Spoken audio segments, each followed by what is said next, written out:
Without further ado, I'm going to turn the floor over to Shannon and ask you to join me in welcoming her.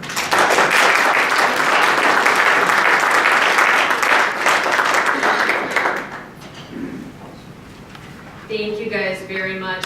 It is really, really a pleasure to get to be here, to be talking to a group like this.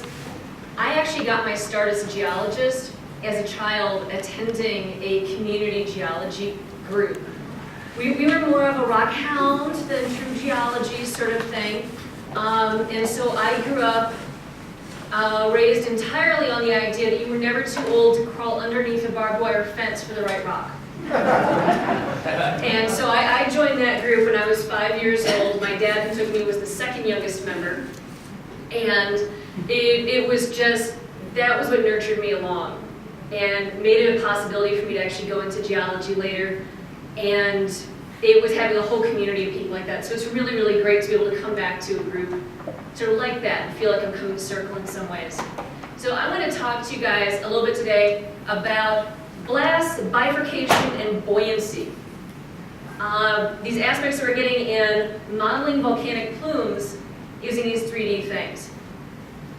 Now, I figure it's a test to see if I can make sure this goes the right way every single time. Keep count for me. All right, I want to know how I come out with everybody else. Now, you guys over here, close enough to Yellowstone, you probably have thought more about volcanoes than the average audience that I get to start off with. You might be aware of them. A lot of people don't realize just how many volcanoes are erupting at any given time. This is actually today's updated map. You can go to this website and it will get you up-to-the-date maps on what's actually erupting, get information on that.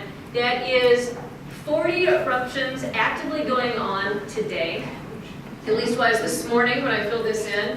Plus another about 40 or so that are sort of on my orange, they're kind of kicking off. They're considered possibly imminent. And then yellow, the stuff that's probably going to go, but it might still change its mind. So this is a big problem all over the world. And the sort of stuff I look at, these volcanic plumes, those are the things that connect something that goes on there to the rest of us. So just because we've got an eruption that's going on up here in the Aleutians doesn't mean that we're going to be unaffected. We all saw that pretty spectacularly in 2010 when ISU up there, I can say it, when ISU erupted, and it did over $1 billion worth of damage to the aviation industry alone in Europe, not to mention all the rest of the economic impacts that it had. So there's a lot of motivation to understand where this ash is going, how it's behaving in these plumes, how it actually ends up in motion. So here's a picture of Redoubt's eruption from 1990, and it's got some of the classic things. We've got our beautiful stratovolcano, there's stuff coming up here. You can see we're actually putting a lot of this ash pretty much straight up and into this expanding umbrella up here. We've got some stuff that's falling back down, and it's important for us that we can quantify things like how much goes down versus how much goes up, and what elevation or what altitude that's actually coming out at. Because that's going to change whether or not this is going to be taking down airplanes, or whether or not we're going to sort of be okay to work with it. Now, some of the things that we can have aside from just aviation, you may have heard of Armero, Colombia. This was a town that in the 1980s had a catastrophic disaster. They had actually a very, very small eruption. Barely any eruption at all. But what happened was that heat came out onto the ice-capped mountain, the volcano, and it melted that snow. And as it did that, it triggered this flood that was coming down the side that picked up a lot of volcanic debris that was already left from previous events and created a mud flow that killed 28,000 people in one night. You're actually looking at remnants of city blocks right there, and this used to be the city, right there. Now, what made that one so bad was not that we had no prior warning. It's that we hadn't been able to communicate it very well, we hadn't been able to model it very well, and there was a lack of connection between the scientific community and the people who were responsible for community safety. In this particular case in Colombia, there's a huge separation between the sense of whether you trust your government when they give you an evacuation warning or not. And so while the government was listening to the scientists and saying, yeah, this is bad, we gotta go, Local community leaders had reason to believe that scientists may have been in the government pocket, communication broke down, and when they actually got the earth rumbling as it started coming down the mountain towards them, the most responsible, respected people in town, just trying to prevent a riot, sent everybody home to their beds until the sun came up, and then they could be able to evacuate safely. And so was a pretty bad catastrophe there. Here we've got issues, we have chronic respiratory issues that happen in a lot of places where just because the eruption itself is done doesn't mean that these issues are over. I mean, this stuff here came from a very secondary sort of event.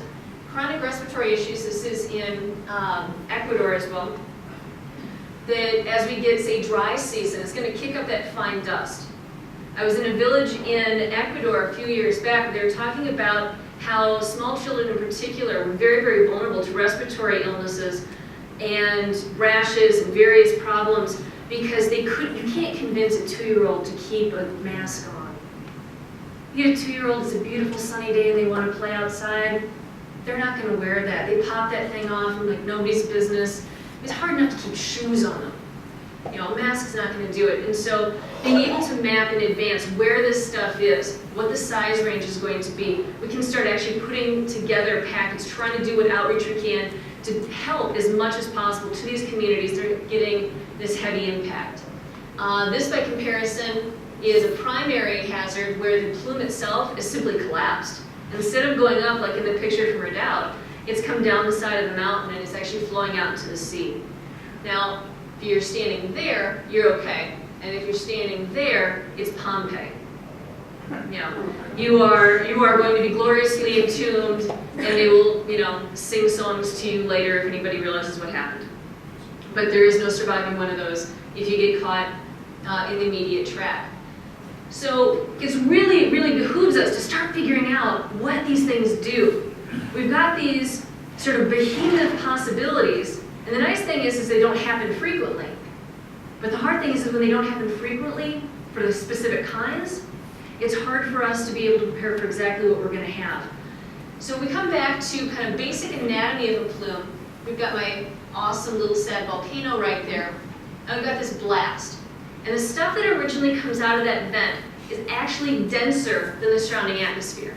So as it's shooting out, it's, as a bulk, very heavy, and it's only the momentum of it that's carrying it up. At this point, down in here, it's behaving just like if you hold a hose straight vertically.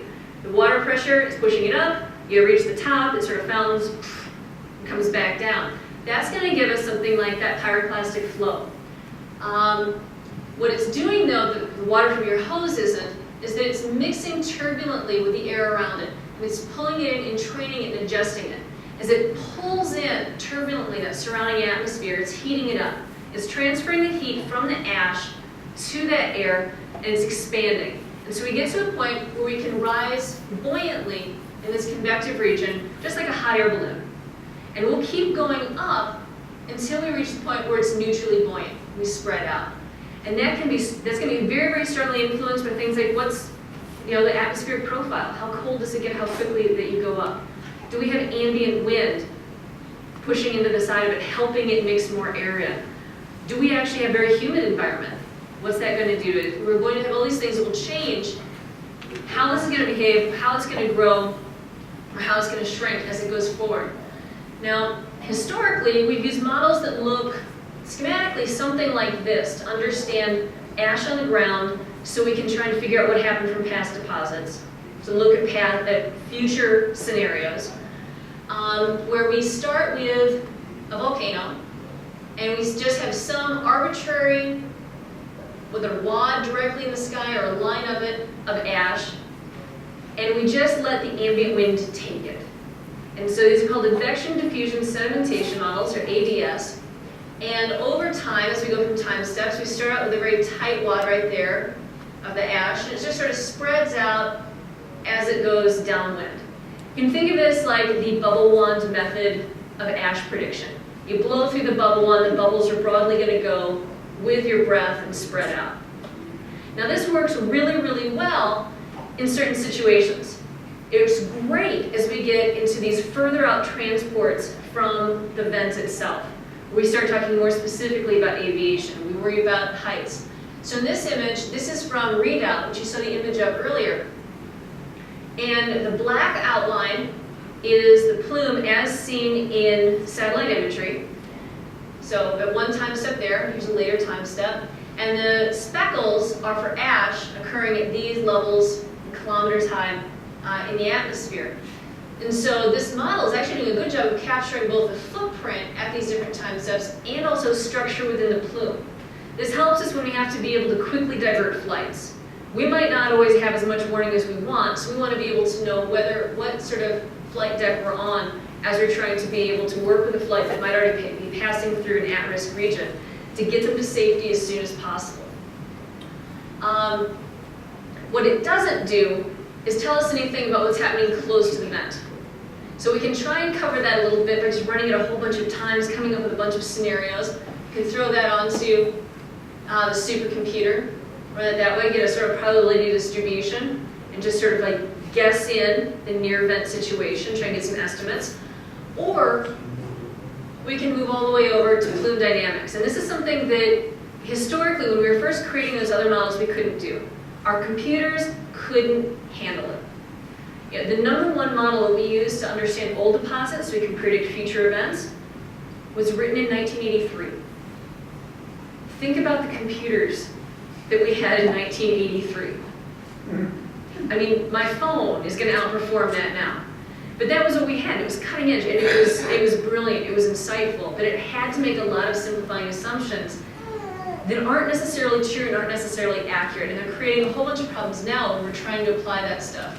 So what my working group is doing is we're trying to, instead of using that, embrace physics. I know, it feels almost like a dirty word sometimes, you know. So what we're working with is a model called ATHAM. That's the Active Tracer High Resolution Atmospheric Model. And we have written a new module for it called the Large Pyroclast Module that's actually tracking the ash motion within this rising eruption so that we can predict these deposits and then pull together an entire suite of them to understand what happened in past events.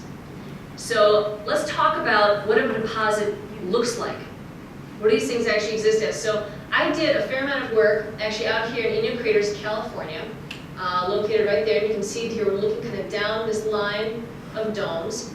And these volcanoes erupted about 600 years ago in a series of 4 distinct eruptions. We've got one from South Dead Man 1, the Obsidian Dome eruption, South Dead Man 2, and Glass Creek.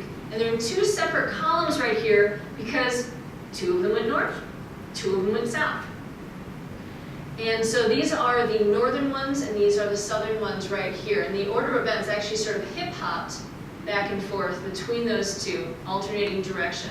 Now in this sketch, the white circles represent pumice. So a very lightweight material that can be transported, kind of like styrofoam in the wind, ping pong balls. And the black material are rocks that got picked up from, say, the ground itself, from wall rock, these lithic other pieces, sometimes even pieces of glass from nearby domes. This one right here, you can see has a lot of that. It's actually because it blew up through a riverbed. And what we're seeing actually is the riverbed preserved in sort of a blasted out format right there. So we can start to put together these stories. Now, if we have a volcano that's erupted through a riverbed, we know it's picking up a whole lot of rock that's not hot. It's not going to be able to transfer energy. It's going to have a whole lot of water. It's going to be cooling itself very quickly. It's going to really change what we can expect to be going on. These are all things that aren't accounted for in the historic models. If we look at these things sort of across space, this is a cross-section that goes across the northern tephra deposits, which if anybody ever asks you if you want to do some field work with tephra stratigraphy, say no. Say no. These are each holes that we had to dig by hand. Each one of those holes is a full meter wide. Some of our holes actually went in excess of 10 meters deep. This is what undergraduate boys are for. The ones that are like really in that like strong, I need to show off sort of phase, if you can keep up with feeding them, they will do anything. And so they dig some just fabulous holes for us to go through and actually log these things. And we can then connect these units across in space. Now, one of the things that we saw, and I really want to point out here, down here in the South Deadman 1 units coming across, you see how we've got sort of alternating layers of kind of finer and coarser stuff. It's almost like it's laminated. If you look at the size of the circles, sort of scale, there's sort of big ones and then small ones and then big ones and then small ones. We see that consistently across the distance, across the entire width of the deposit. This is not some local fluke. This is not that we're sitting on the edge of the plume and we're just sort of seeing the side of the plume kind of wobbling a little bit like a flag flapping in the breeze. It's consistent throughout. So that's telling us we probably have something that's endemic to the plume, it's inherently part of the plume character. Chances are good it's puffing. A lot of times when we have some of these smaller eruptions, they'll do this kind of puffing, almost like smoke rings, a little bit more frequent than that. But as the stuff that's popping out is mixing with the air, it's actually encountering enough resistance that even if what's coming out is initially almost steady, it will look sort of like these puffs as it forms these lobes. Think about when you look at a smokestack. It looks like it's got those lumps a lot of the times to a very cauliflower sort of texture. We can actually see that preserved in things like this. We zoom in on some of that, we can actually start breaking apart individual things. We start looking at what the components are, the lithic, the pumice, the glass. And we can start to tell some pretty detailed stories about each of these deposits. You know, just the 30-second version I've already given you guys that we know that Obsidian Dome managed to start with erupting through a river channel. It blasted the daylight side of that. It was followed by a sustained eruption. It was a separate event. South Deadman, we had some sort of puffing instability. We can start to put together some very detailed information from that, all of which ultimately ends up getting lost from our models. Because what we're trying to then interpret from this is we go to this. And this is that model that was originally written in 1983. It was published as Carey and Sparks in 1986. And this particular image is modified from a more recent paper in 2010, where we just sort of zoomed in on parts. Now, these graphs, we've got a downwind distance and a crosswind distance. And we've drawn contours around the largest grain sizes within that map area. The isopleph maps, contours of equal grain size. And we look and see how stretched out they are. This entire model argues that the longer they are, just means they've been laterally sort of stretched like taffy and set down. That an eruption without any wind will give you nice radial bullseye sort of patterns on the ground, but this is instead going to just stretch them out. So we plot that distance on the two normal sort of main axes, and then we read off of the interior axes. The horizontal lines in here tell us how tall the plume was. Sorry, I felt like I had to make sure this side there gets a little bit of pointer action. Those horizontal lines tell us how tall the eruption column was, and then sort of diagonal lines tell us how strong the ambient wind was. Now, have any of you spent any time in Eastern California? All right, I've got a couple people. We got some good skiing down there. Not like you guys have to go anywhere for good skiing. We're hitting winds in here in excess of 30 meters per second. That's the equivalent of having sort of a little hurricane kind of blow through.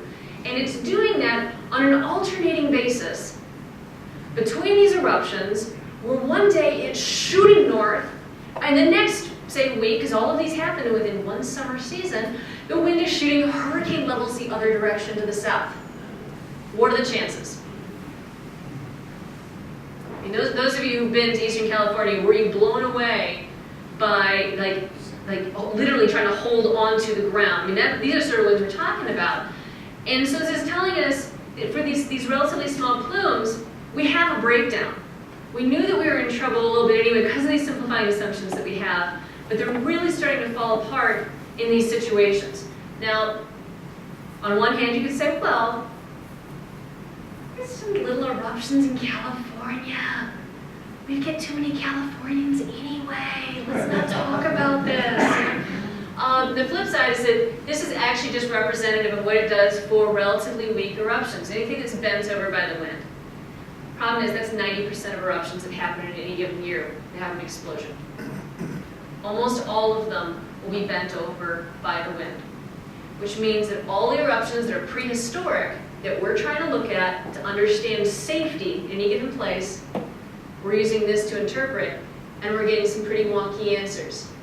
So this is what that model was originally having in mind, and this is what we actually have happening. And it's not prepared to actually handle that bent over situation, especially when it's not that it's just even stretching that plume, it's actually bending it over. Oh, I hit the wrong one. Actually, I just hit it way too hard. We've got wind coming from this way. This is a jet that's coming up, and the jet's being bent over. Now, as you can see, this was actually done in an experimental facility from an engineering laboratory, and that jet in the cross flow is actually interacting with the plume. Most volcanic eruption models, we just sort of assume that the plume sort of gets fluffy and spreads out, and it diffuses itself away, and it's very much, you know, like a light, airy sort of idea. What we're seeing when we actually do this in experimental laboratories is that the plume behaves as a physical object, which kind of makes sense. It's a whole lot of rock shooting through the sky in a pretty concrete sort of discrete structure. And so when the wind hits it, it flows around it, just like it's a piling in a river. And we get eddy structures that happen downwind from it. So these little sort of wake structures we have coming down. Now, if we're looking at that in a river, like, oh, it's just a little bit of a little eddy sort of tailing off from the piling. When we're talking about a volcanic eruption, we get the right combination. That's a tornado. That is a fiery, ash-filled, toxic tornado. Well, it's motivating, right? It keeps you awake a little bit at night, you know, thinking about, you know, fiery, evil volcanoes, tornadoes. And we're also seeing is up here, this mixing, this sort of wraparound of the air is causing this part up here to actually separate. There's a counter-rotating vortex pair. So the entire plume itself is doing something like that as it moves down through the atmosphere, which means that we have a lot of lateral motion going on, dragging material toward the center line of the plume that is not in all the models that we use to interpret deposits, which means that it's going to be basically sucking all that tephra right towards the center line. It's like it's actually blowing it towards the middle. Just like if you're leaf blowing in your house, you're trying to blow all of them, maybe sort of one area, it's doing that. It's not just taking this and spreading it out as it goes. Which means that all the deposits we get from things like this are going to be a lot longer and narrower than the model is anticipating, which is going to correspond with those crazy wind speeds that it was getting, because it didn't think it could do that. It thought it could only stretch it out laterally. So we're taking this on using something that can give us a whole lot more control on that wind. So this is a slide output of a wind field that comes from Ackham. And all of those tiny little black dots in there, some of them are pretty hard to actually recognize as anything, are vectors. They're all little arrows explaining how the air is actually moving in that space. So here, so that black outline right there, is my volcano, got a little crater right there. Material is shooting out, and in this space, I'm actually going through that jet thrust zone. I get to sometimes a couple kilometers worth of action for that. That's just the momentum that's driving it. And it's rapidly mixing. You can see all these turbulent structures going on the sides as it's pulling in this ambient air. It's trying to ingest it. It's heating it up. It's getting to a point that we can actually start to rise buoyantly. Material rise, and then we do this thing where we actually hit this overreach. We go a little bit too far because we have momentum still. As we're reaching the neutral buoyancy, we sort of overshoot, and then we collapse back down, and it wiggles back out. We'll actually go through regular oscillations as we kind of reach that peak and go. Now, these are things that we can't see particularly in the eruption column from a distance, laterally, because this whole side edge here, that's all opaque. We can't get in there. Any attempt to put sensors inside the plume, sensors don't come back. It's an incredibly hostile environment. And so we're seeing this. Now, this corresponds to some stuff that we thought we were seeing in deposits, but couldn't actually confirm that we had. We also have been able to see some things in satellite imagery where you get sort of ripples. If you look down at it, it almost looks like a cinnamon roll. There's sort of those ridges kind of going outwards that we actually have occurring from the top edge where we can actually see some of those top parts of the oscillation. We're also seeing things like our centerline velocity of the plume. So here's our vent right here, and we start off in that one with about 100 and maybe 40, 30, I don't know, meters per second at the vent, and it decreases dramatically. That's the equivalent, again, of that water coming out of the hose. It's slowing down, it's trying to stop, but we actually managed to have gotten enough air in there that will actually hit an acceleration again. Now, some plumes will do that. Some will actually re-accelerate. Some will just sort of slow down their descent. But this one increased again, we sped up. We actually even get a little bit of boost from phase change as the water that originally was vapor in the event, in the actual eruption, goes from gas to liquid to ice. It's releasing energy. This is going up to the atmosphere. And that's giving us energy boosts along the way up here. And we can see here, we reached the top of the plume. It's no longer going upwards, it's stopped. And this is actually giving us some very, very consistent things with what we've seen in plumes. This is when we look at a cross-section into the plume. This is sort of a steady thing. So we've got our vent right there, and we've got 4 classes of deposits happening. The particles are following sort of one of 4 standard trajectories that have been hypothesized, but we haven't been able to actually build a plume before that we could see these things moving through them to understand. The first one is A. These are ballistics. These are the big chunks. They're just shooting out of the vent and landing sort of. Have any of you guys seen that classic bad geology movie, Dante's Peak? Or let's be honest, just about any volcano disaster movie at some point has to have giant glowing balls shooting through the sky and smashing into things, right? 2012. Yeah, 2012 has it, Volcano has it. It doesn't matter if it makes sense, they all just have to have it. It was in Pompeii last year. That's what A is right there. So those big chunks that don't actually become part of the plume, they just get shot down and they land. The next kind is sort of a subset of ballistics. This is what type B here, that rises for some distance within the plume. We've smoothed out sort of the trajectories here just for clarity. That it goes up for some distance before it gets ejected from the side of the plume. It never makes it to the top. So these are the rocks that are enough that they're going up and they're swirling around, they're getting caught in those eddies, and they're getting up, and then eventually they get kicked out. They are not well coupled to the plume, but enough that they'll go up further than just the initial momentum from their own ejection from the vent. Type C makes it to the top of the plume. You have to forgive me, this is stretched a little bit, funny my directions here. It's a whole lot taller than it is wide. C corresponds to those oscillations. We had reached the top of the plume, and stuff comes down, goes back up, and as it oscillates to neutral buoyancy, C class are the ones that can't quite figure out how to make it around the corner. They go up, they go down to that first oscillation, and then they fall out. They can't actually come up once they don't have the support of this rising plume behind them. D class, which is actually where most of the mass goes. D class are the ones that make it into the umbrella region. This is that area that, say, like Mount St. Helens circles the globe twice. Or, gets us worried about aviation hazards in Europe following an Icelandic eruption. So a lot of our mass will make it out to here, and this will be the very fine stuff. So a lot of it will then come out here, and it'll have sort of complex fall paths just due to the ambient winds going on below. These are the smallest ones, so they're the most vulnerable to those changes. If we look at that as a collection of deposits on the ground, this is just looking at kind of a maximum condition. These gray dots are pumice, so very low density, frothy, and the black ones are lithics, which in volcano speak in my world means not pumice. It really makes petrology easy. Things are either frothy or they're a rock.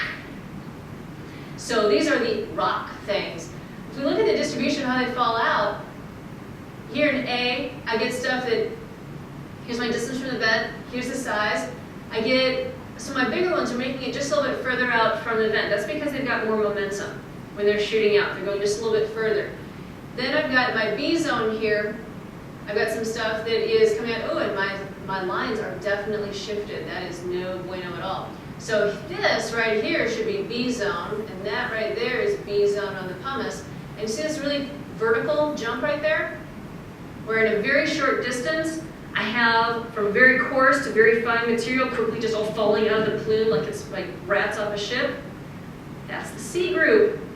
That's the stuff that's at the corner where it can go up, but it can't actually manage to make it around the corner and keep heading out into the umbrella. And then as we flatten out, that's where we actually have that D group there of the stuff that's actually made it out. Now, we found actually this shape absolutely occurs in volcanic eruption deposits. And we can use that to be able to anchor it. We're trying to look at an old deposit and figure out what on earth was going on. We can actually anchor to that. We can find that deposit, measure how far it was from the vent, and now work on building a plume that can place the corner in the right spot. So now we can figure out what else could have been going on for the rest of the deposit around there. Now, I took my sort of imagined simulated volcanic eruption and I plot it up on here. I take, this is those nomograms, those carrying sparks nomograms, where we've got the downwind range, the crosswind range, and I plot on those and I read off of this stuff. Now, I didn't have any wind in there. It was a still atmosphere. It should have been perfect, you know, alignment right on here on this diagonal. And depending on the grain size I use, these all the grain sizes are considered the correct ones to be using for this particular chart because they all have the same settling speed. If we were to drop them from the same spot, one's denser, but the others might, you know, but it's one's denser, but it's smaller, and the other's bigger, and so the masses sort of come out, and they all go down at about the same rate. What I'm not seeing is them landing in the same spot. According to the models that we've been using, according to everything that we use to analyze old deposits, to evaluate safety, those should all be in the same spot. And they should all be at the star, because that's how tall the eruption column was. I know, I made it. And so what I'm finding is these things don't agree, which is terrifying. And it's also telling me that it's predicting, in these particular cases, giant eruptions. Maybe what I really had was down here. The more that I give bad information to a community that's at risk, the less likely they are to trust me. And it doesn't matter if I say, hey, you know, this is the best I can do. I got plus or minus like 10 kilometers on this, 10 miles. They're not, nobody who's in a vulnerable community wants to know about the probability. Nobody wants to know about the plus minus 5 miles. They want to know, are they safe? And when you tell somebody, if you play the conservative thing to that, and you say, okay, I'm going to expand my zone to make sure that I'm getting people out. Now you've got people that are being asked to evacuate, and their health doesn't get touched. They're not going to go next time. And if you play it too, you know, loosely, and you don't do that by enough, now we're talking about not evacuating people, not even giving them a warning to have gotten out. So it's really, really important that we can actually hone this stuff in, dial it in, to be able to understand what we've got. Now, this is the equation that they use to get those original ratios of what a class should look like if all going to fall in the same spot. And so it says that the diameter of a pumice at one point on the ground should be about 5 times the diameter of a lithic. And that's something that conveniently we go out and we map, digging all of those holes. All of those holes, sorting layer by layer. Now, our ratio is that it's only about 2.3 times, which, you know, let's be honest, if you've ever done anything with computers before, you don't trust them. You know, you simply expect that the, you know, little, say, demon monkeys in the computer are going to mess things up, whether your email password has managed to reset itself or the screen just died or something. So what we want to do is make sure this is actually sane. So we actually went to the literature, and these dots represent about 10 different eruptions that were published in the literature that show the pumice diameter versus the lithic diameter at the same point in space. This line right here is our model, and this is the one that everybody's been using for the last 30 years. So on one side, yes, yay us. On the other side, oh dear, not okay, not okay. We gotta fix this. We gotta get this sorted out. We gotta get this rearranged. And the question is, if settling speed isn't good enough, where's the problem? This comes back to that problem of that lateral flow, of that stuff that's being swept towards the center line of the plume that doesn't exist in the models like this. It's not prepared to handle that. And so what seemed like it maybe was sort of a, oh, Shannon just sort of getting excited about some like lateral winds and it's kind of trivial, but you know, it's not a big deal. Turns out to be really, really directly controlling where these deposits are landing in the ground and what they actually look like. They can be coming out much, much wider than they should have been. Now, the question that should be coming out back here somewhere is, If we've all been so bad at this for 30 years, why didn't we know? And the simple answer is because we thought pumice broke when it landed. It's pumice. How strong can it really be? And so historically, we've actually encouraged people when they're using this model to use the lithic pieces to be able to interpret, because they hit the ground, it's a rock hitting the ground, it's probably not going to break, but the pumice might. So one of the things that we did for our study in California was we really focused on where the rocks were broken. The nice thing about a broken pumice when it lands, two pieces are still next to each other. Hasn't gone anywhere. And so we could record for these different grain sizes whether or not that happened. And we were very careful to extract pieces that had broken, holding them still in place. Because we want to know is what was the size when it was flying through the air, not the size after it's broken. And that still actually puts us right there on that line. So what it means is when we're looking at an eruption like something like this, we could be off by 50%. Yeah, it's not good. It's really not good. It's motivating trying to figure out how we can make this better. So we started trying to do this for specific deposits. Now you always want to start with the easier situation first. You start with the things that are accessible. We started with two deposits, Fogo A, the next slide is going to be Pulagua BF. Volcanologists have never felt a need to name anything with a pronounceable name. Okay.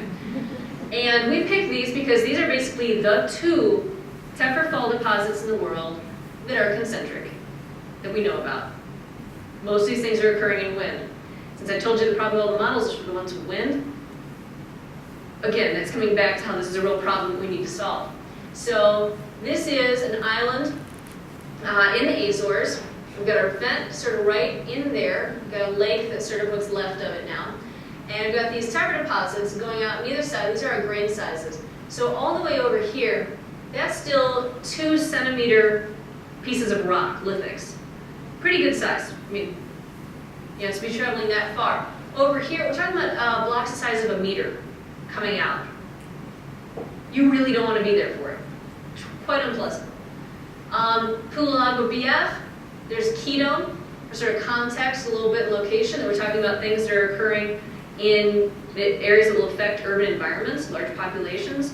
This sort of stuff is also very applicable to, this is like Mexico City. I used to live down there. I was working for the National University down there. We're totally surrounded by volcanoes. We didn't need to know where this stuff goes. In this case, we've got much smaller grain size. There's our vent right there. And the biggest thing we've got coming out is only at 5.8 centimeters. This is a baby compared to the other one. But we're doing both of these for sort of two good-sized eruptions that don't have much wind going on. We put in some model parameters trying to describe the grain sizes that we had based off of work that's in the literature. We want to make sure that we have the right size of rocks flying through the air if we're going to have rocks up there. We don't know what the crater diameter was during the eruption. These are both prehistoric, so we start with, what's the current size of the hole in the ground? And maybe it was smaller. We'll shrink it in size as we go. Our vent velocity ranging from fairly small for an explosive eruption to sort of upper limits. And ash concentrations. Now normally ash concentrations should be right up there at sort of 87%, 90%, 95%. We were having a glitch with the model that it wasn't real happy about some of those upper percentages, so we put in lower ones also just to see if those would work for us. Our output we got came out really well. Now I want to point out that the mapped contours are not perfect circles because they're natural. And the ones from the model are default perfect circles. So we don't always get perfect fit. But see, this is the 5 that we modeled, pretty much sitting on top of the 5 right there. This is a 3, so it's a little bit too far in there, but it's pretty much spot on right over there. And the 10 on that one. We're getting this for reasonable values. For this one, you can't even see those two contours. They're pretty much sitting directly on top of what they're mapped to. And there's the 3.2, very close to that. Sometimes it's easier to see if we put it up like that. We look at what is sort of the error that we're off by any given distance or direction. And so on this, the field data is represented by the open symbols with one standard deviation. So if I, north, northeast, south, going around, what's the actual radius of that contour, because it's not perfectly circular, versus the black dots are what our model came out with. And we're getting really, really good fits. We're actually getting breaks in the slope that correspond, in this case, to where we're even getting that corner in the plume. This one, it presumably would have occurred a little bit further in, but we don't have the field evidence to be able to really support where it was. So we're a little bit stuck on that one. Individual points in the ground, where we go back to digging our holes, we care about what the grain size distribution was. I don't just care that there was dirt that landed there. I care what size it was, because that's going to tell me whether or not I can actually stabilize it relatively quickly, whether I can get vegetation going there, whether I need to be worrying about this turning into a mud flow. It's going to tell me whether or not I have to worry about aviation problems for children. They'll keep their masks on.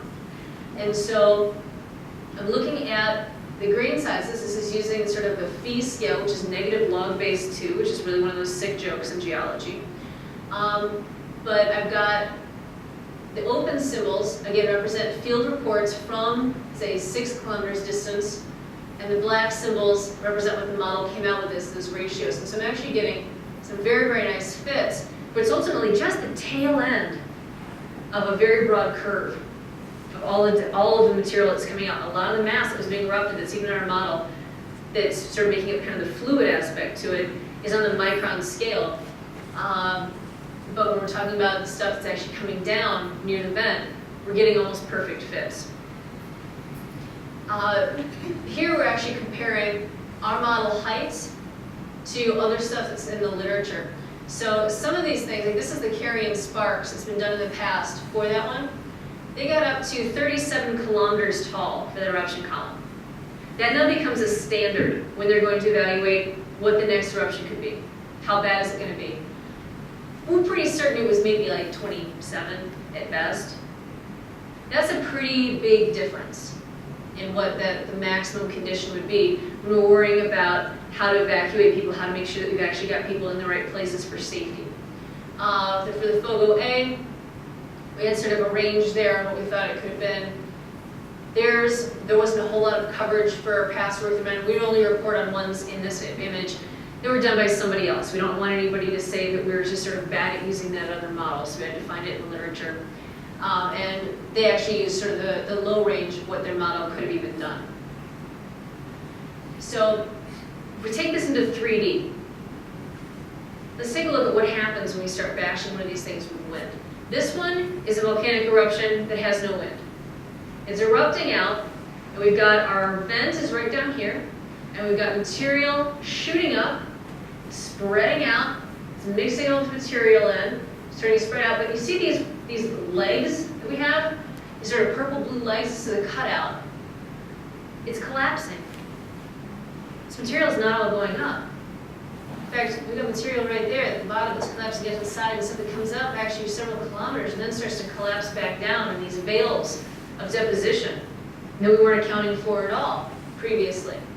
Now, if I take that eruption and I slow it down a little bit, now I've got something that stabilizes. It's actually slowing down. I'm decreasing the mass eruption rate, which means that it doesn't have to get in as much air for it to be able to continue to rise. I'm decreasing how much entrainment has to actually happen. I still have just a little bit of stuff that spaces out down here at the vent, but I guess it's going much taller and is spreading out much further to the sides. Let's go back to eruption A. So what happens to eruption A if I hit it with some ambient wind? It's not collapsing anymore. By basically blowing onto it, I'm mixing more air in. And by doing that, I'm increasing the entrainment rate, I'm stabilizing this plume, and now I've got something that is higher than the original one was, and is going to travel further. Even though I was initially assuming that I hit it with wind, I was going to get a decrease, I was like knocking it over. If I look down on it from above, remember those bifurcating things we were seeing in that laboratory work? We're actually seeing it here.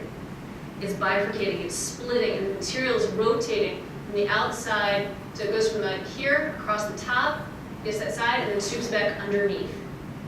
So it's actually doing this, and it's sweeping that material right towards that center line. So even though there's not as much material in the plume here, the stuff that is here in the actual plume, by the time it lands, is going to be over here. It's actually sweeping it down into the middle.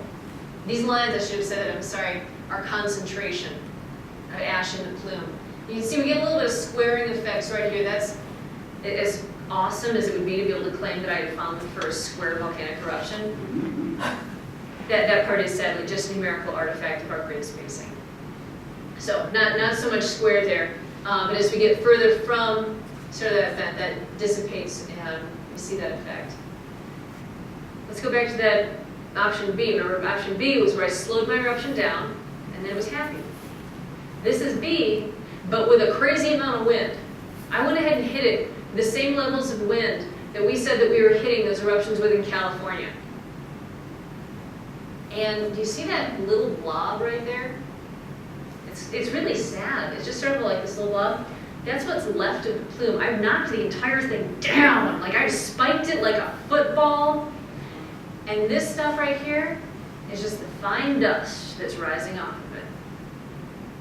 Like after you have an explosion, the rock all falls, and that dust that rises off the rock fall, that's all that is. Because I've hit it now with enough wind to be able to knock it down. This is a picture of what that might look like a little bit. I took in Japan about 1.5 years ago. This particular one, this is Sakurajima. This is in southern Japan. The wind is coming from this way. Now the vent itself is on the side of the eruption, but it's hitting it, it's actually pushing the plume down. You can see these sedimenting sort of veils coming down, and it actually bends it down. It cuts it right along the edge of the mountain, and then just then the fine material is able to finish going back up. So, as it's first going, you have to forgive me, I didn't have a tripod or anything like that. I'm just excitedly standing on a dock, like taking photos, so it's not exactly centered. It's actually knocking it down, and this stuff is now fine material. The coarse material is all landing right there. We previously didn't actually have anything in our models that even anticipated that we could knock over a plume. What we were actually coming up with so far suggests that we can even, down to the hour, identify the periods in which ISU in 2010 had partial collapse. We got it down to the hour based off of weather reports. So here you can see even more as it's flattened out, and this stuff is just sort of rising back up off the ground. So here we've got that line, sort of this threshold between the mass eruption rate, how fast material is coming out, how fast the wind is going, and on one side, we've got things that go up, and on one side we've got things that start to go down. So D, that's the one that we just went ahead and crushed. Pinatubo, that happened in the 1990s, that was in the Philippines, very, very large plume. But it also had localized collapse that came down the sides that corresponded to when we had fairly high winds coming by at altitude. Mount St. Helens, that one's a little sketchy, trying to separate the parts because it was a lateral blast that kicked off that eruption. But we, in later stages, had some that actually collapsed. This is not part of that lateral blast. Eyjafjallajökull rides that line. And we can, depending on what the wind was doing, since this one lasted for quite a period of time, it jumps back and forth across that boundary. So it's most of its time down here stable, occasionally just sort of scoots right across. And we actually had these rolling waves going across the ground of the eruption cloud. So the big things that we've been able to do, we've actually created a model that is solving a lot of these problems that we've had. And we're doing it using very, very high-powered computers. We're using clusters. We're actually transferring all of our code right now to the INL system. Excuse me. They are very generously allowing us access over there because we can't run this on a desktop. I mean, we could, but I'd have to never let any of my students touch the desktop ever again. You know, we put it in a glass box and we just wait for it to crash. Because things like those collapsing images that we had, that's about an hour into the simulation. It took almost a week to get that. Kind of hurts a little bit. That means that even though we're getting this model that can do these sorts of things, that can match this stuff, that's showing us these things that we're seeing in nature, that's giving us these insights, we can't run this during an actual operational crisis. Because by the time we know what's going to happen, it already happened. We're too late. What we can do is when we're preparing for a crisis, when we're doing investigations on a site to prepare for what could happen, we can start running this code. And we can start preparing for possible scenarios. We can start figuring out how tall would the eruption column be? What can we do so that we can put stuff back into the ADS model so we can start worrying about, say, aviation, so that we can already have a spectrum of scenarios to be able to work with communities, to work with hazard planners, to be able to get communities to safety and make sure that they're going to be okay. In a lot of these areas, we have a lot of problems with groups that are not scientifically literate. They might not be literate in any capacity. And so to be able to talk about these possibilities, about these problems, we need to be able to actually go to them with realistic scenarios that we don't just have hot off the press, but we've been able to work into sort of map situations specific to them, to work with community leaders to make sure that we can communicate successfully to then get buy-in and be partners with these communities. And the more stuff that we can do like this in the back end, the more successful we can actually be in those communications. Because they don't want us to turn and say, maybe, looks pretty good. I kind of like your volcano, I don't know what your problem is. So many things. I had a lot of people involved in this project over time.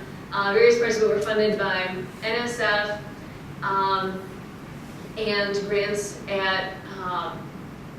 from USGS and University of Buffalo, some parts of it back in the day. And volcanoes.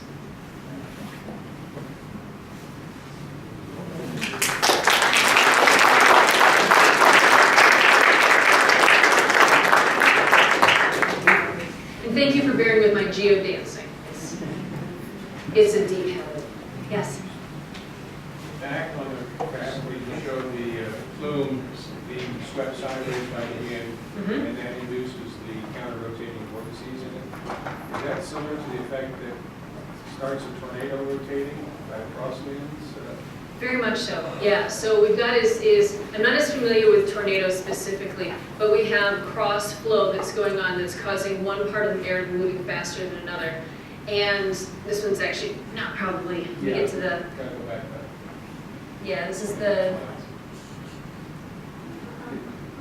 You said the wind splits and goes around a seemingly solid pedestal of debris, and then it goes around, so there it starts a counter-rotating flow of air that's in a vertical plane, and so now it gets translated to the horizontal plane. yes. Okay. So that the energy, the rotating energy is from the wind going around this solid. It's from the wind trying to go around the solid mass. It gets this sort of rotation going in this split. We also will have issues with the stuff coming out from the vent will already, because of instabilities and differences in the vent geometry itself, we never get a nice clean vent. We'll also have local parts that are going to be more powerful than others, and we'll already have started to get a rotation of that stuff rising up before it even hits an ambient wind. So we'll get rotation from both of those aspects. Yes? Can you give us a little more detail on how the wave structures simulate tornado action? So, I don't know, did everybody hear that? Oh, all right, so we'll just say a little louder. go ahead. So he asked if I could talk a little bit more about how these wave structures are sort of like tornadoes. So what we've got here is the wind is blowing from this direction across, sort of this way into the plane. And it's encountering this and it's going around it. And we're going to get, so this material itself, we've got wrap around and it's going from sort of a vertical to a horizontal projection. This is occurring not so much from the effect of the plume itself, but in the downwind of this. So we've got material that's going around something like that, and you see you see that little curly cue right there? We've got that stuff coming around and it's sort of curling around, and we're getting that on both sides as it goes around, and that's what's spinning it. It's trying to go past a solid object, sort of the eddies along the side, not say emerging from here and connecting down. Yes? If the vent size changes significantly from start through the eruption, wouldn't that screw up your calculations quite a bit? So the question is whether or not changing vent size would have a huge impact on this. And changing vent size is a very real thing in these situations. As we have an ongoing explosive eruption, that's a lot of explosive force that's busy shredding the actual vent area during the time of the eruption. So it's going to be potentially plucking a lot of material from sidewalls. You're going to be broadening sort of the funnel opening on what you're doing. Now, the model itself right now isn't prepared to be able to dynamically do that because it doesn't actually worry about the mechanical properties of the rock that makes up the vent itself right now. But what we can do is we can set it to change the vent conditions throughout. So I can have it say it relies on some a priori assumptions for my part. I'm going to have to say, in the same way that I'd say, make it this velocity, or make it increase and then decrease. I'm going to have to say, I want you to start with this vent geometry, sort of a steep cone, and I'm going to assume that as the eruption progresses, I'm going to keep blasting stuff apart, I'm going to widen it, I'm going to get a broader funnel. It's going to change my mixing dynamics. But I can set that to occur. Yeah? Is wind shear a consideration in the model? In other words, increasing wind speed as you go along? Absolutely. No, this is, the ACAD model, actually we use radiosonde data. So we're using real atmospheric data. We're using, so we can reflect the changes in the velocity and the direction of the air with increasing altitude. The El Chichon eruption in the 1980s, pretty fabulously, the plume got to a point where one part of it got in wind that was going east, and the lower part got in a wind field that was going west, and the entire plume just sort of, did a good old-fashioned, like scarecrow from the Wizard of Oz type action, where it just spliced side to side, and we can put that in. We also can reflect changing humidity in the atmosphere at these different levels, changing temperature. All these things will have a significant impact on the rise of the plume. One of the major issues is where the tropopause is, where we transition from that relatively well-mixed atmosphere to sort of that atmospheric cap as we go into the stratosphere, because that actually will capture a lot of ash right at that level. Flip side is it means that it's also concentrating the ash right in the jet stream that planes are using. So do you actually see evidence of the wake structures where you literally in the Yes, we have. Yeah, we actually, you can see them sometimes in very large forest fire situations as well. It was a couple years back, there was a video that went viral. I keep meaning to find it again, I can never find it, in which the fires they had down in Australia, they were actually getting these fire tornadoes. They were coming off from the rising heat from the flames, coupled with the cross breeze, was kicking these things off. Yeah. You said you couldn't put telemetry into the plume, it might not survive to go. Can you probe the plume and the ash cloud with Doppler radar? So there's been some work with Doppler radar. The problem is that most of it just comes back solid, volatile, opaque for us. I mean, it's very limited for what we're able to get when we get to a massive eruption. Most of the stuff that we've had better successes with so far with regard to that are very specific gas species, say sulfur dioxide, things like that, on relatively thin baby plumes. The bigger they are, the more so the ash is actually just going to like max out your sensors for what it's going to pick up. But Reventador in the 80s, if you look at the satellite imagery for that, it lit up like a Christmas tree, but it's past the point of saturation. But we can get some of the stuff on the smaller ones a lot better. There's also some work on trying to try things like kite flying. And the question is to just, I think the key to use. yeah, no kidding. And I mean, for anytime we're doing something like that, we're working under the assumption that we're not getting it back. We need something that's going to be actually shooting information back out to us, and we're just going for as long as we can until it's gone. So kites are relatively cheap. So there's been some inspiration for working with those. Anymore, the state of UAVs. I mean, I'm not going to be surprised if pretty soon we have like a group that puts together money and just like shoots a whole like fleet of disposable UAVs into one of these. Yeah, just to see how far they can get on some of this and what they can measure before it goes. Yeah. So do your models give you a sense of how many villages on the flanks of volcanoes around the world are very high risk? I don't know if everybody heard that. Yeah, so the question is, do we have a sense, right, how many villages around the world are very, very high risk from these and should just move? And the problem is we've got so many, but the people that are at the most risk are also the ones that have the least social capital or financial capital to be able to do anything about it. We have communities, like the villages I was visiting in Mexico and Ecuador, they have nothing. I mean, they're talking about subsistence level farming. One of the communities we worked with in Mexico, like we stopped and asked directions, we ended up borrowing their children for a day. Imagine giving your children to some strangers in a truck. You know, say, can I just bring them back my dinner? They had us over for dinner. The only evidence for electricity in the entire place was a black and white screen that big. It was the Mexico-France World Cup game was on. But we were looking at the pigs through the floorboards, you know, and there was no car, and we were a 3-hour wheel ride from the nearest town. These are not people that necessarily have a lot of capacity to be able to do those sorts of things. A lot of these countries too, like in Ecuador, one of the challenges was when they'd worked with some of these communities in the past, trying to get them to leave in the face of an acute disaster, that so much of the interpersonal connections and your ability to succeed and thrive, and by thrive I mean like feed yourself and your children, not, you know, get rich, is based around the personal connections. Who's your brother? Who's your cousin's friend? How do you have this social network that builds you these opportunities? And when they pull these people out of those situations, when they try and get them to leave, they're literally ripping them out of the framework that helps make sure that they eat, and that they actually have job opportunities, and they have a social safety net. And that is something we've been trying to work with communities on to see how we can better integrate with and build these things. The person who actually sent everybody to bed in that disaster in Colombia, Romero, was the town priest, because he was the most respected person in town. And the scientists have been working with the politicians.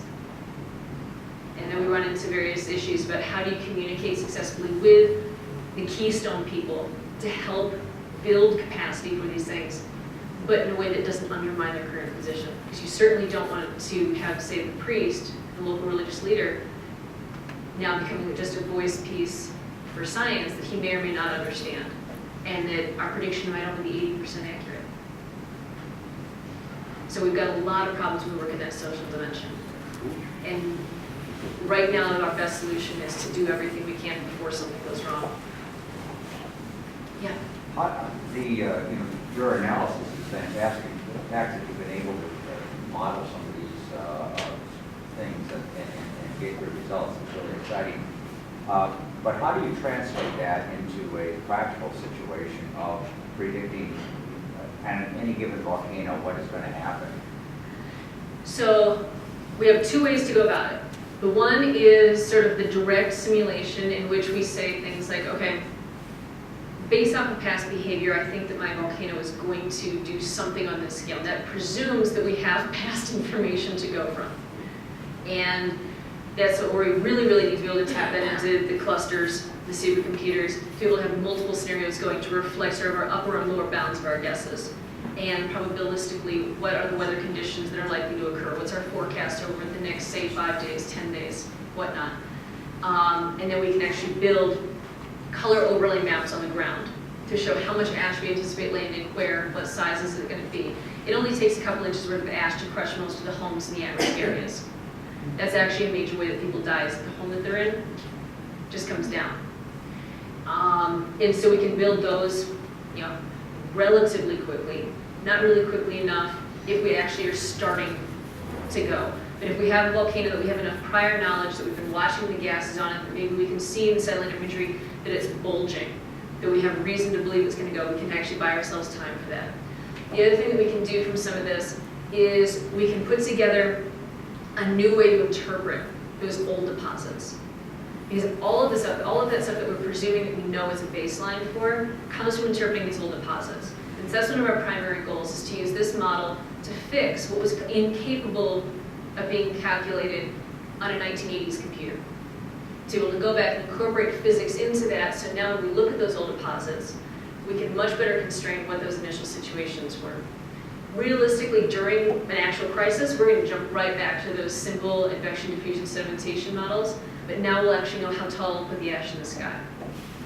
And we're going to know how to curve it in the sky. We're going to know where to put that mass as it kicks off. So you can modify, you can use the quick old models, but you have some basis for modifying, improving their accuracy. Yeah, because in the past we sort of started with, let's just say it's 30 kilometers tall. Go! and this gives us a lot more control. Yeah. Could your models be used to reinterpret something like the the Kilgore, the Huckleberry ash tuff or something, you know, that was just epic in scale? Absolutely. Actually, one of my colleagues that was not, whose work isn't actually in this one in particular, she published a paper in Nature this fall, actually looking at, using this program to look at where the ash distribution would go from, say, the next eruption based off of sort of that current modeling. Then it's just become sort of a simple back calculation to be able to put together sort of the, you know, what her initial conditions were relative to that spread and relate that to those older catastrophic deposits. We don't tend to do a whole lot with that just because while they have so much more potential for utter destruction, they are fortunately extraordinarily rare.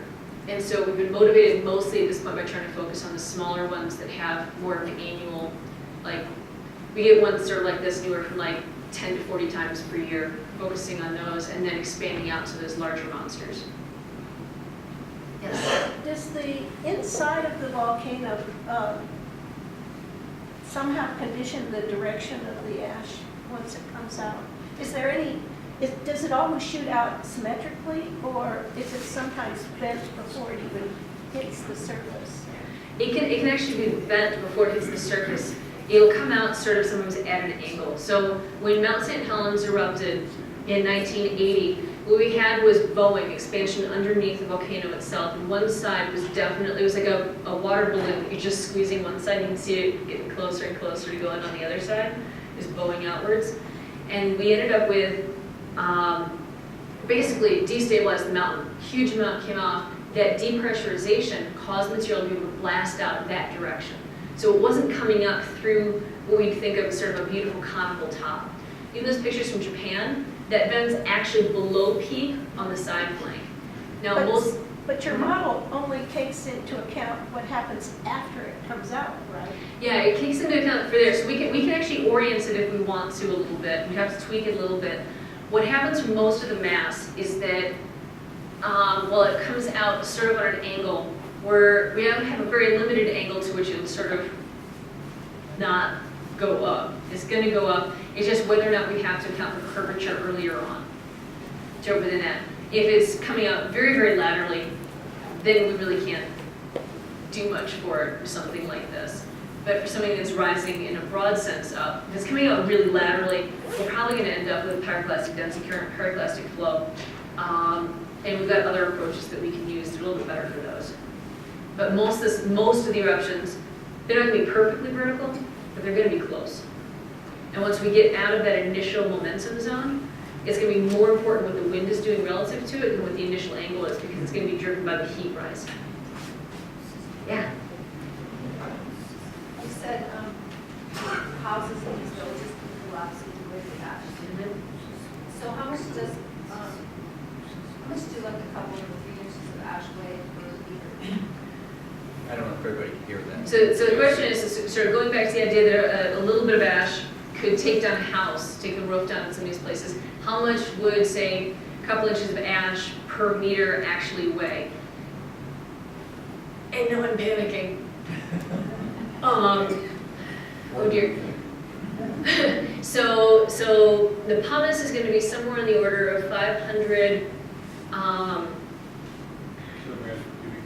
Yeah, it's 500 kilograms per cubic meter. It's on your slides. Yeah, so I'm trying to remember, like, which one did I have, which units there's on here? Yeah, it's 800. Okay, yeah, it can go down as far as like 250 kilograms per cubic meter. In the lithic, we're going to be up above 1,000, up as high as 2,500. And so spread out over a meter, we'll obviously just have a fraction of that if we're only talking about having a few inches. I don't even need to do this. You guys got this. Yeah, so, yeah, see, we got a really good point up here. We have to add in the water. So it's not that we're just like spitballing sort of the numbers for the ash right now. The other part that we have to throw in is that when we do something like this, we put that much dirt in the sky, we also start to seed the water that's in the atmosphere. And a lot of times we'll actually kick off some rainstorms. So when Pinatubo went in the mid-90s, we had mud flying from the sky. That one, we also had the really, really bad timing. to have that volcano erupting during the typhoon. So, yeah. But we'll actually get some of this very wet stuff that's coming down. And so a lot of obviously up here, we're building to code with the expectation of snow. You know, I grew up in Michigan. I did my undergraduate in Buffalo, New York. I feel like Pocatello was heading south. I figured at this rate I might hit Mason line by the time I'm ready to retire. But all of these places, you know, we still occasionally worry about, say, elementary schools, things like that tend to have flat top roofs, that we worry with very massive snowfall events, being able to get up there sometimes and shovel that snow off. The building and the construction that we have in a lot of these places around the world might be corrugated huts. And so we don't have the same construction levels that we have out here. We've got something that's coming down that for only a few inches is the equivalent of multiple feet of dense snow. And so a lot of times we'll actually have people that will have fatalities due to people trying to get on the roads trying to clean it off. One of the towns that I was working with in Mexico, near El Chichon, their cathedral, their church, which was built in the 1600s, most of the community members who were still left in that village fled there during the eruption. And fortunately, most of the group had been evacuated. The problem was that they thought the climax was over and some people had gone back. And that roof came down. And it was only about 20 years later that they were able to finish putting it back up. From that particular one, though, they still even have so much passive degassing of acidic material associated past that with the eruption that it actually had eaten part of their church bell. There's this high rate of acidity. That's coming out of the fallout. So we've got some that's coming out with the fallout. It's sulfuric acid that's coming out as the sulfur is mixing with water, it's coming back down, and we'll also, for quite a while afterwards, have passive degassing, some of it's still coming out. So a group of us volcanologists, because, you know, why not, free climbed down into the crater and went swimming in the lake. pH was 2. Yeah, I mean, it was kind of like bathing in lemon juice. You found every paper cut. And there was sulfur, it was actually bubbling out into, and that's really what it was. The sulfur was interacting with water, getting sulfuric acid. And it's not just that it's happening in sort of the crater lakes left over in some of these, it's then the equivalent of extreme industrial exhaust that's coming out and comes down and damages towns as well. But when you mentioned outgassing, you're talking about outgassing from the hot air, not from the fallen ash. Yes, no, from the crater itself, it's sort of a remnant still thing that starts going on that will then have a fairly significant impact on the structural integrity of those buildings when the time comes they're supposed to be able to support ash. Because a lot of these aren't really meant to do anything more than just keep the owners dry during a rainstorm.